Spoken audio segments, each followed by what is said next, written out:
자, 질문 하나 드리고 말씀 시작하겠습니다. 사랑하는 성도님, 여러분은 예수님의 부활 그 자체가 기쁘십니까? 아멘이시죠? 근데 제가 여러분의 대답이 진심인지 아닌지 확인하기 위해서 한 가지만 더 여쭙겠습니다. 예수님의 부활이 여러분의 삶에 어떤 영향을 주었을까요? 이게 없으면 우리의 아멘이라는 대답이 형식적이 될 수밖에 없을 겁니다. 솔직하게 말씀드릴게요. 부활절이 될 때마다 우리는 기뻐하라 라고 외칩니다. 그렇게 배워왔습니다. 그래서 부활절이 되면 자연스럽게 기쁩니다. 근데 이건 기뻐야 된다라고 배웠기 때문에 기쁜 것일 가능성이 크죠. 어쩌면 우리가 안 기뻐도 크리스찬이니까 기쁜 척 하고 있을 수도 있습니다. 미국에서는 부활절을 서로에게 축하할 때 뭐라고 이야기를 하는가 하면 해피 이스터라고 이야기를 합니다. 가장 보편적인 인사예요. 직역하면 행복한 부활절. 그리고 의미를 붙이자면 그렇게 되기를 원합니다. 그런 뜻이겠죠. 근데 한번 미국 사람들의 모습을 볼 때 정말 부활절이라서 그들이 행복할까요? 어쩌면 이것도 학습에 의해서 그래야 된다라고 배운 거 아니겠습니까? 여러분들 가운데 이렇게 생각하시는 분도 계실 거예요. 누가 그걸 따져요. 그냥 인사하는 거고 기쁘다고 하면 기쁜 거지. 그런데 사실 우리는 따져야 되지 않을까요? 우리가 믿는 예수님이 다시 살아난 날이 부활절인데. 그래서 스스로 한번 점검해 보시기 바랍니다. 부활이 나에게는 어떤 의미가 있을까? 우리가 어떤 의미인지를 분명히 알아야 정말 기뻐할 건지 아니면 좀 무덤덤하게 보낼 건지 여러분 스스로 결정할 수 있지 않겠습니까? 언제까지 마음에 없는 기쁨을 기쁜 척하고 살아갈 수는 없잖아요. 오늘 말씀 같이 보면서 그 이야기를 좀 나눠보도록 하겠습니다. 마태복음 28장 1절입니다. 같이 읽겠습니다. 시작. 안식일이 다 지나고 안식 후 첫날이 되려는 새벽에 막달라 마리아와 다른 마리아가 무덤을 보려고 갔더니, 오늘 말씀 이렇게 시작했어요. 안식일이 다 지나고 그리고 안식 후 첫날이 되려는 새벽에. 너무 익숙한 내용입니다. 아마 부활절이 될 때마다 들었던 본문 말씀이 이거 아닐까 생각이 들어요. 그런데 오늘 본문을 어떤 분들은 교회 생활이 10년, 20년, 30년 다 각자 다르겠지만 매번 들었던 이 본문을 보실 때 뭔가 이상한 거 못 느끼셨을까요?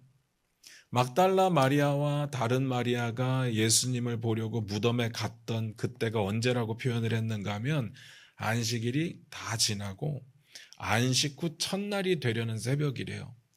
우리는 항상 막달라 마리아와 다른 마리아가 무덤을 보러 갔다라는 사실 자체에 신경을 쓰다 보니까 그 시점이 이상하다라는 생각을 한 번도 해본 적이 없어요. 우리의 마음 가운데 늘 그런 생각이 있죠. 남자들은 다 어디 도망가고 여자들만 갔느냐, 제자들은 다 어디 도망가고 여자들만 갔느냐, 그런 생각만 했어요. 그런데 이 시기가 너무 중요한 거예요. 이 시기를 잘 보셔야 돼요. 제가 수도 없이 말씀드렸는데 유대인의 하루는 어떻게 계산이 된다고 했죠?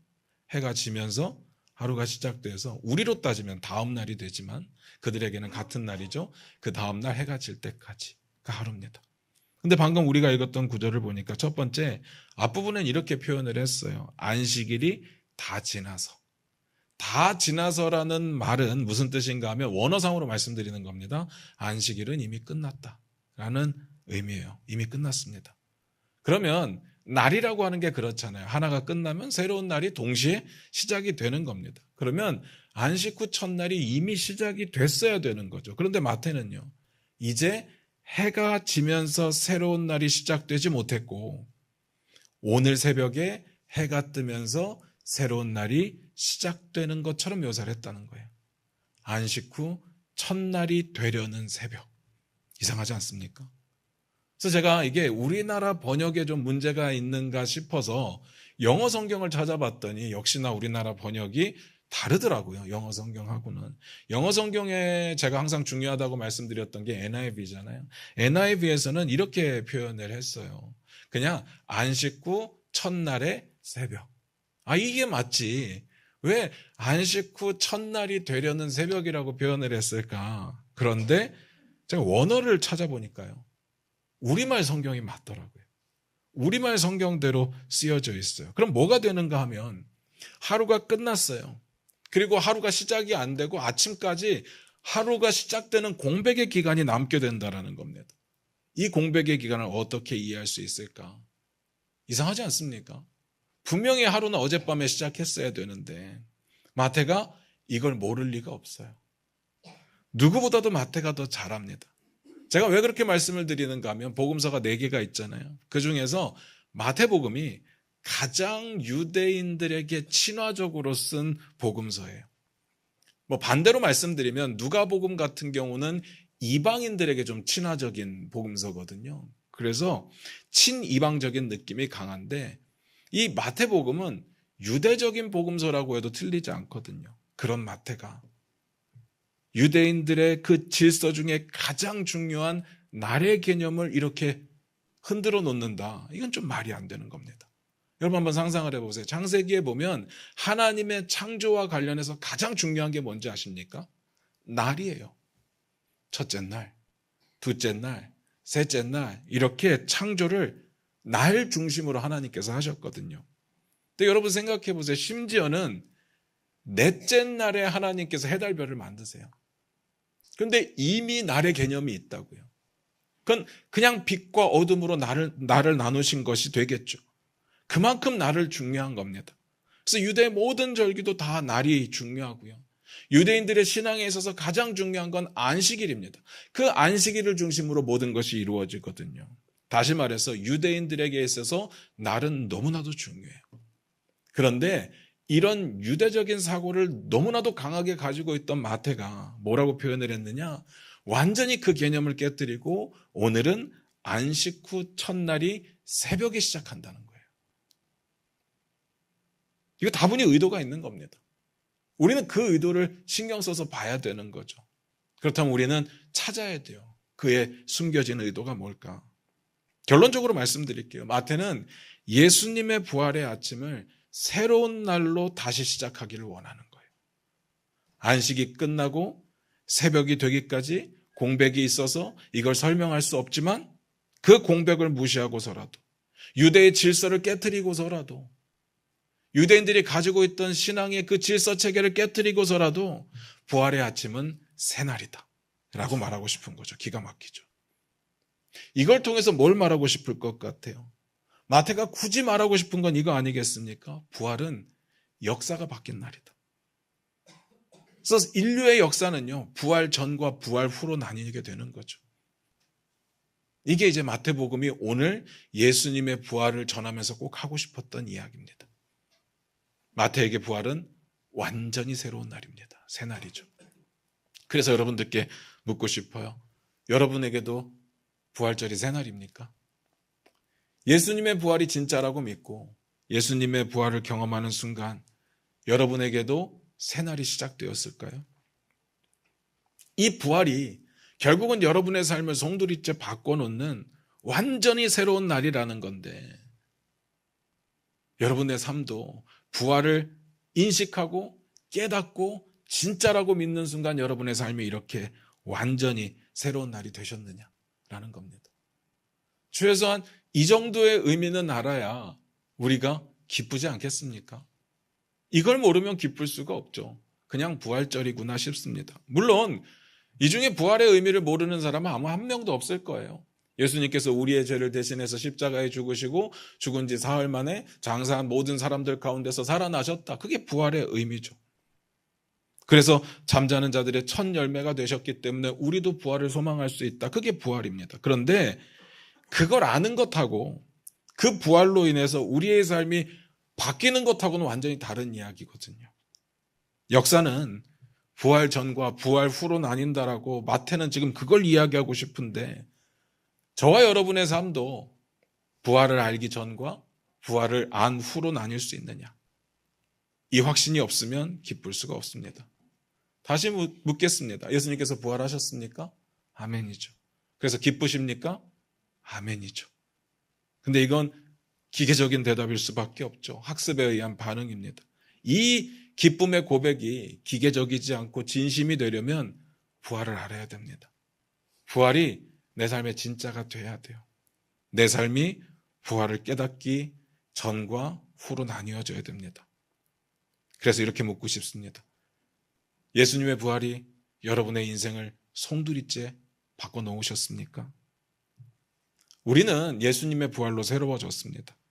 우리의 삶을 지탱하던 이전의 질서가 예수님의 부활 때문에 완전히 파괴가 되었고, 예수님의 부활 때문에 완전히 새로운 질서가 우리의 삶을 새롭게 만들어가는 거죠. 그게 부활의 의미입니다.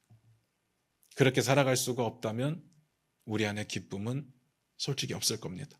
그래서 사도 바울이 이렇게 말하는 거예요. 고린도전서 15장 17절부터 19절입니다.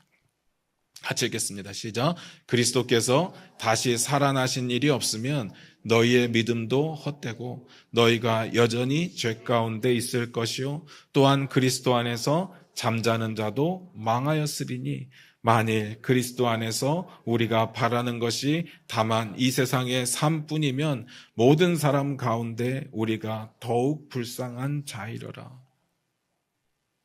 부활이 없다면 우리는 그렇다라는 거거든요. 근데 우리의 삶은 간혹 우리의 믿음이 헛되어 보일 때가 있고요. 여전히 죄 가운데 살아갈 때가 있고 심심하면 망했다라고 이야기를 합니다. 그리고 우리가 바라는 게 마치 이 세상이 전부인 것처럼 이 세상 전부에 다 우리의 에너지를 쏟죠. 그래서 우리의 삶이 하나님의 자녀임에도 불구하고 세상 속에서 너무나도 불쌍히 살아갑니다. 이거 부활이 없는 사람의 모습인데, 이거 예수님이 부활 안 했으면 그렇다라는 건데, 예수님은 부활하셨는데 우리는 그렇게 살아간다는 거죠. 부활을 몰라서, 부활을 인식하지 못하기 때문에, 그 정도로 우리 신앙에 부활이 안 중요해서 그렇습니다. 단언코 말씀드릴 수 있습니다. 여러분이 부활을 안다면 바뀝니다. 진짜로 기쁠 수밖에 없죠. 그러니까 마태가 오늘 새로운 날을 선포하는 겁니다. 부활은 역사의 새로운 날이다. 계속해서 볼게요. 마태복음 28장 2절부터 3절입니다. 같이 읽겠습니다. 시작. 큰 지진이 나며 주의 천사가 하늘로부터 내려와 돌을 굴려내고 그 위에 앉았는데 그 형상이 번개 같고 그 옷은 눈같이 휘거늘. 천사가 등장합니다. 중요하죠. 다만 우리가 천사 볼 일이 그렇게 많지 않기 때문에 아주 자세하게 다루지는 않겠습니다. 일단 천사가 등장할 때 현상이 있었어요. 그게 뭐냐면 지진, 땅이 진동했습니다. 그리고 천사의 모습이 소개됐습니다. 번개 같았고 흰 옷을 입었다고 되어 있어요. 성경에 보면 이런 표현이 심심치 않게 등장을 하거든요. 그리고 천사가 한 일에 대해서 소개를 하는데, 첫 번째 예수님의 무덤을 막았던 그 돌을 굴려냈고, 두 번째 그 위에 앉아 있었답니다. 이 스토리도 수도 없이 많이 들었을 겁니다. 그냥 그래서 여러분 느낌만 기억하시면 될 것 같아요. 대신에 이 상황을 목격한 사람들의 반응이 어떠한지는 좀 보고 싶습니다. 그 내용은 다음 구절에 나와요. 4절입니다. 같이 읽겠습니다. 시작. 지키던 자들이 그를 무서워하여 떨며 죽은 사람과 같이 되었더라. 지키던 자들이라고 했는데, 이 지키던 자들은 뭘 지켜요? 무덤을 지키고 있겠죠. 그런데 생각해 보세요. 세상에 누가 무덤을 지켜요? 그러지 않습니까? 무덤을 누가 지키겠어요? 그래서 전문맥을 봐야 돼요. 전문맥을 찾아보지는 않고 설명을 드리겠습니다. 대제사장들과 바리새인들이 빌라도를 찾아가요. 그러면서 이렇게 말합니다. 저 거짓말쟁이가 살아있을 때 예수님 가리켜서 말하는 거예요. 내가 사흘 후에 다시 살아나리라 라고 말했다는 거예요. 그래서 무덤을 지켜야 된다는 겁니다. 제자들이 시체를 도둑질해서 살아났다고 말할까 봐. 왜 이런 의심을 해요? 자기들 같으면 그럴 것 같으니까. 그래서 빌라도가 군대를 내어주면서 지키라고 합니다. 지키던 자들은 바로 그 사람들이에요. 자, 그들이 천사를 보고 어떻게 반응했는지가 중요해요. 여기서부터 중요합니다. 무서워하며 떨었답니다. 근데 이거 생각해보면 하나님의 사자 혹은 하나님을 만났던 사람들의 아주 공통적인 반응입니다. 만나면 어떻게 한다고요? 나 죽었구나. 죽은 사람처럼 돼요. 천사가 하나님은 아니죠. 그런데 하나님의 메시지를 들고 하나님의 일을 하기 위해서 하나님을 대신해서 이 땅에 왔을 때는 하나님과 같은 역할을 대표하는 역할을 하게 되는 거죠. 그래서 하나님을 만났을 때랑 똑같은 반응을 보일 수가 밖에 없습니다. 그게 뭐라고요? 두려움이요.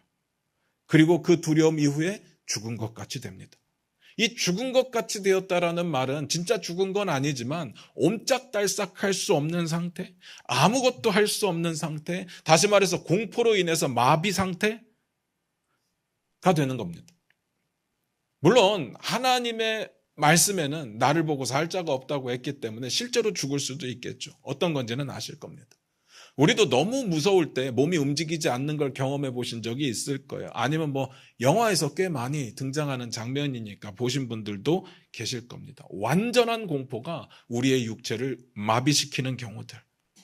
주의 사자를 만났을 때 이건 일반적인 반응입니다. 여기까지는 이해가 되실 겁니다. 그 다음 내용도 보고 말씀드릴게요. 28장 5절입니다.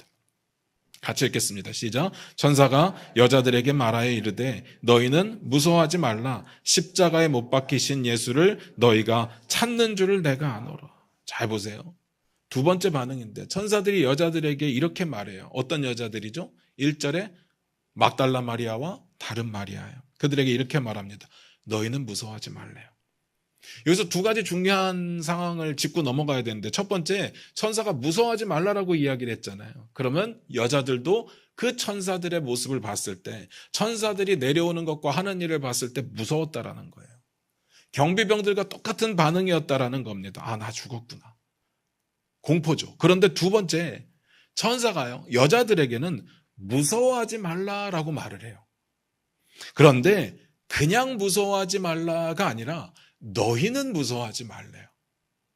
마치 어떤 느낌인가 하면 경비병들을 향해서 너희는 당연히 무서워해야 되고 여자들을 향해서는 너희는 무서워하지 않아도 되고 이렇게 나누는 것 같은 느낌이 든다는 거죠.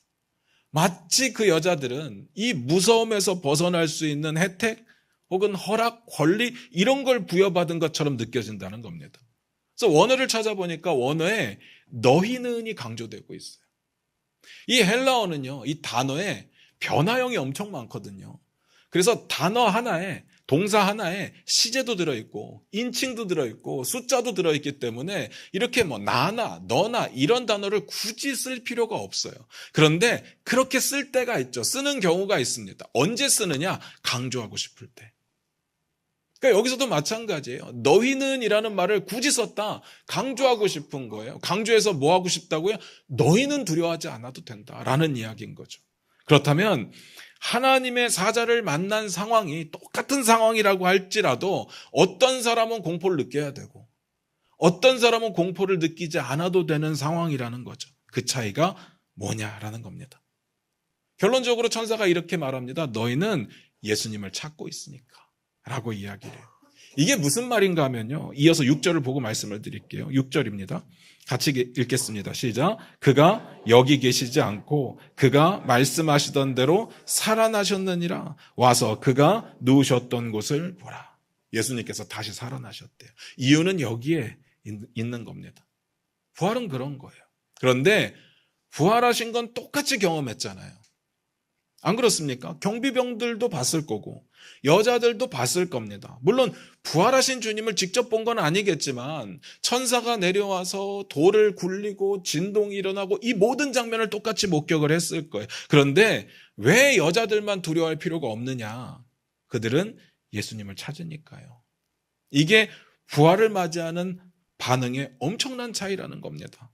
그리고 또 있어요. 8절도 한번 볼까요? 같이 읽겠습니다. 시작. 그 여자들이 무서움과 큰 기쁨으로 빨리 무덤을 떠나 제자들에게 알리려고 다름질할세. 잘 보시면요. 그 여자들이 이야기를 듣고도 무서움은 여전히 있어요. 분명히 무서움이 나와요. 그런데 이전과 다른 건 뭔가 하면 이 무서움이 그냥 무서움이 아니라 큰 기쁨이 동반되었다라는 겁니다. 무슨 말인지 아시겠습니까?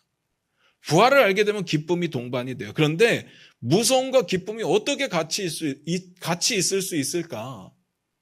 여러분 한번 상상을 해보세요. 막 무서운데 기쁜 사람이 있어요? 슬픈데 재밌는 사람? 너무 이상하잖아요. 이게 어떻게 가능할까?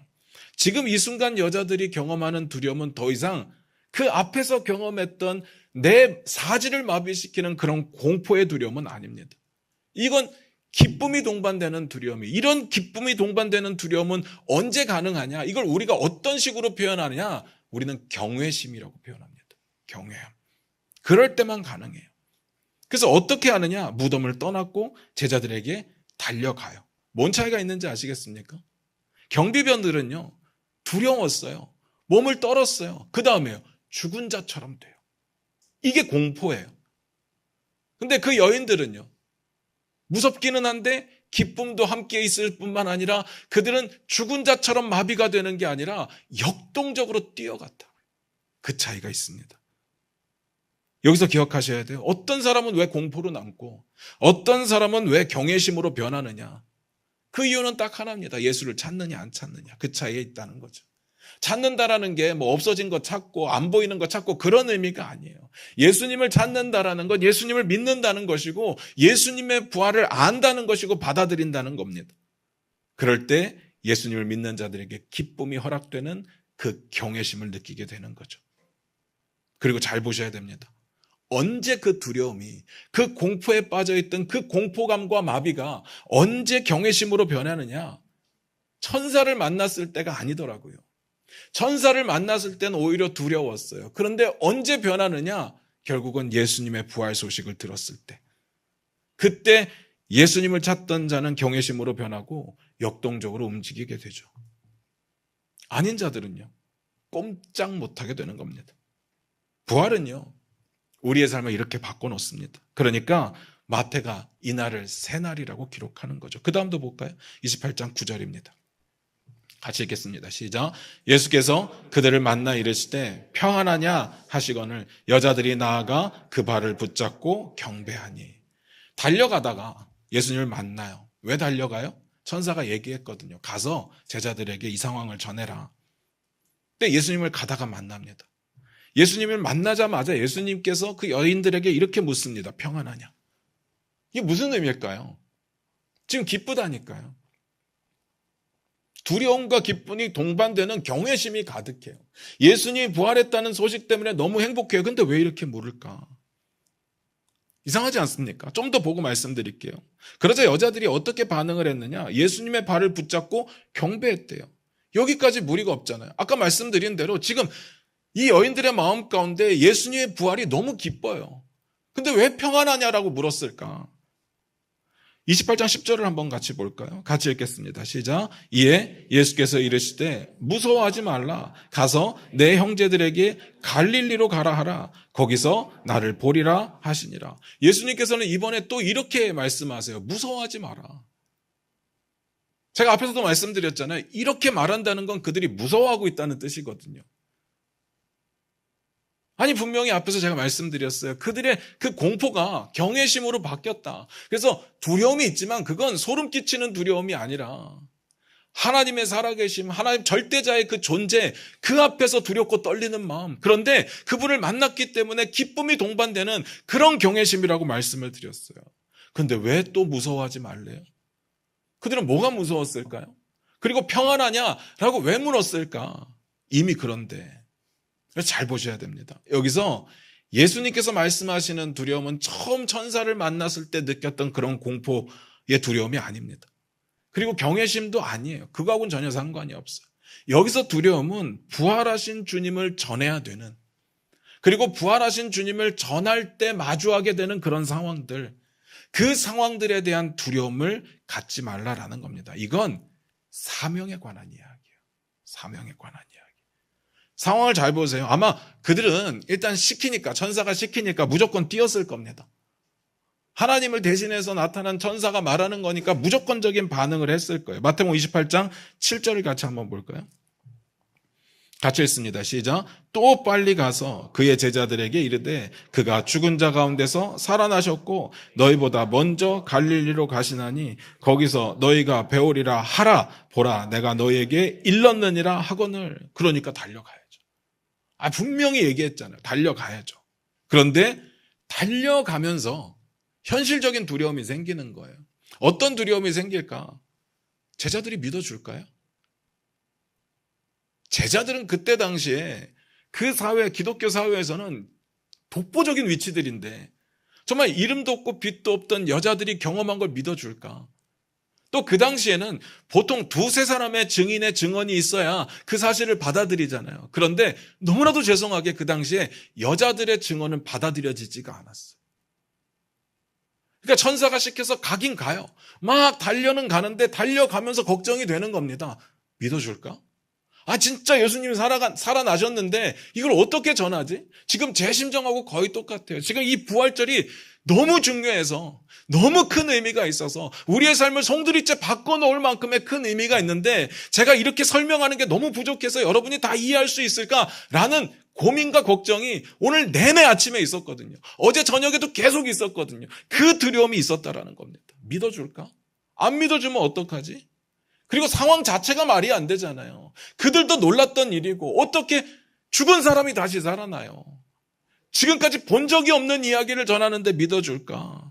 그러니까 마음이 복잡하죠. 처음에 그 공포스러운 두려움은 없어요. 기쁨은 허락받았으니까. 그런데 지금 부활의 소식을 전하려고 달려가고 있는 속마음은 매우 복잡했다는 겁니다. 아주 인간적으로 거절에 대한 두려움이 있었어요. 그러니까 예수님께서 처음 만났을 때 뭐라고 하셨다고요? 평안하냐? 이건 평안하라는 겁니다. 그리고 이어서 뭐라고 해요? 무서워하지 말라. 그래서 진짜 중요한 게 뭔지 아십니까? 첫 번째, 하나님을 향한 공포가 사라지고 그게 우리의 믿음으로 인해서 경외심으로 바뀌잖아요. 근데 그 경외심이 죽을 때까지 쭉 가는 건 아니에요. 사람의 마음이 자꾸 잊혀지거든요. 매일 새롭게 다시 하지 않으면 이건 잊혀져요.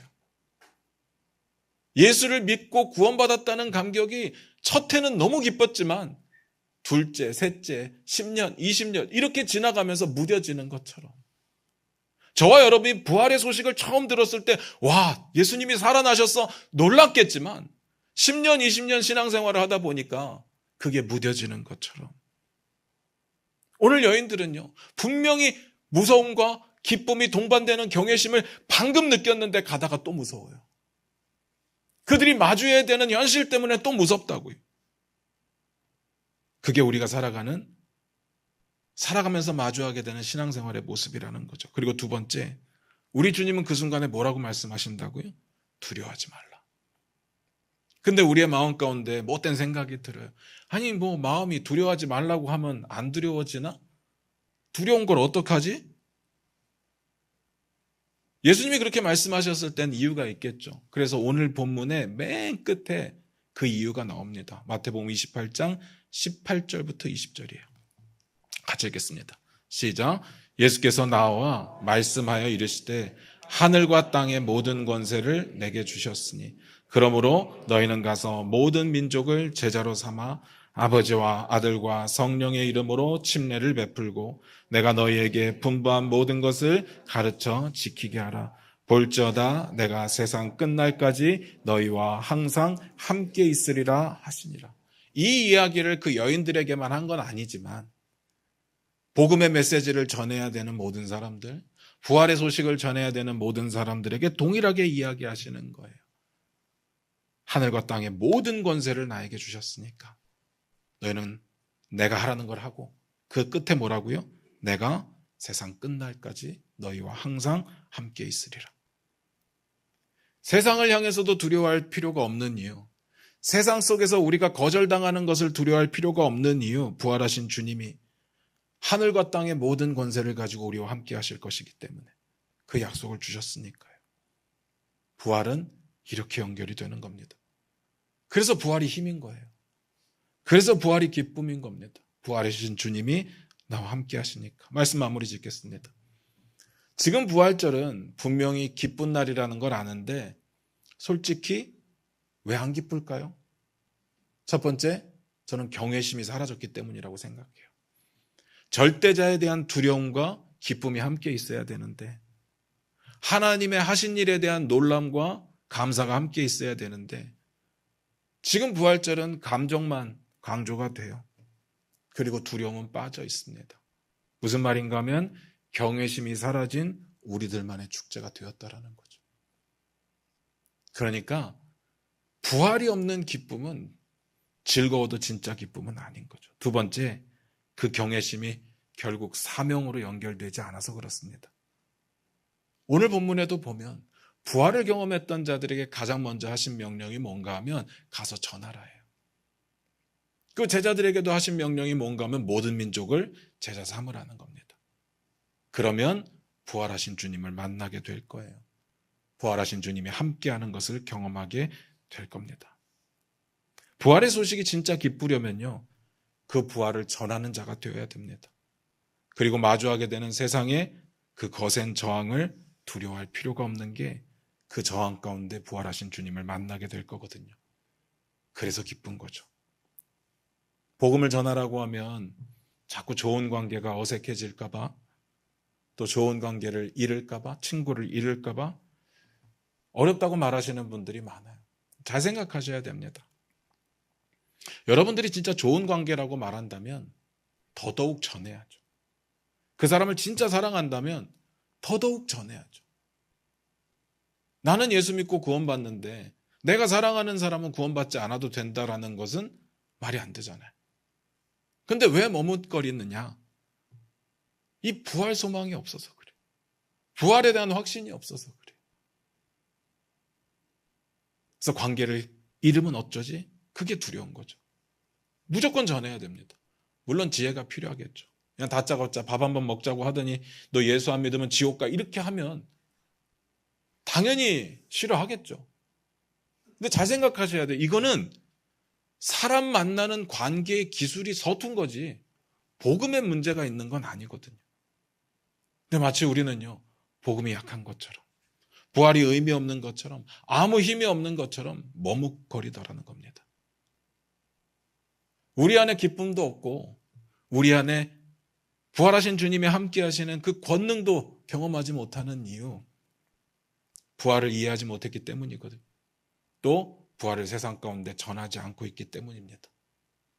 사랑하는 성도 여러분, 매년 마주하는 부활절, 그러나 이 부활절은 세상의 역사가 바뀐 날입니다. 그리고 저와 여러분의 역사가 바뀐 날이에요.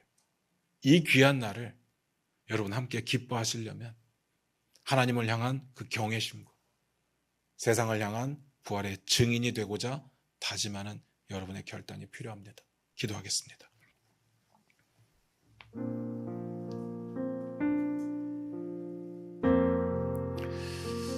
우리 반주 들으시면서 잠깐 한번 기도하기를 원합니다.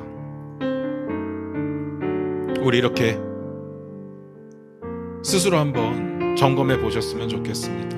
나는 오늘 이 부활절이 어떤 의미로 다가오는가? 다 그런 건 아니겠지만 많은 사람들이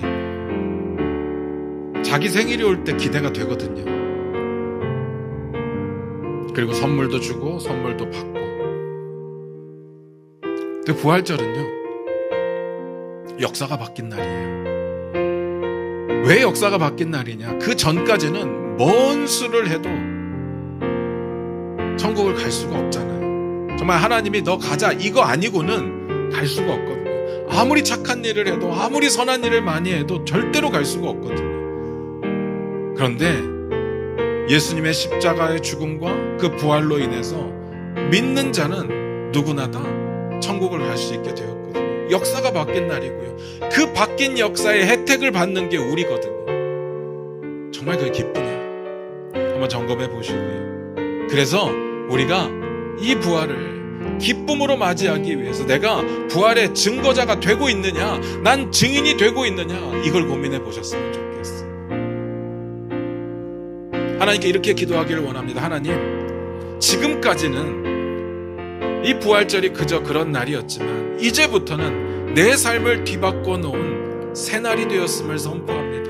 하나님, 우리의 삶에 하나님을 향한 경외심과 하나님의 복음을 전하고자 하는 마음속의 용기가 가득하게 하여 주시옵소서. 우리 다 같이 그렇게 기도하겠습니다. 기도합니다.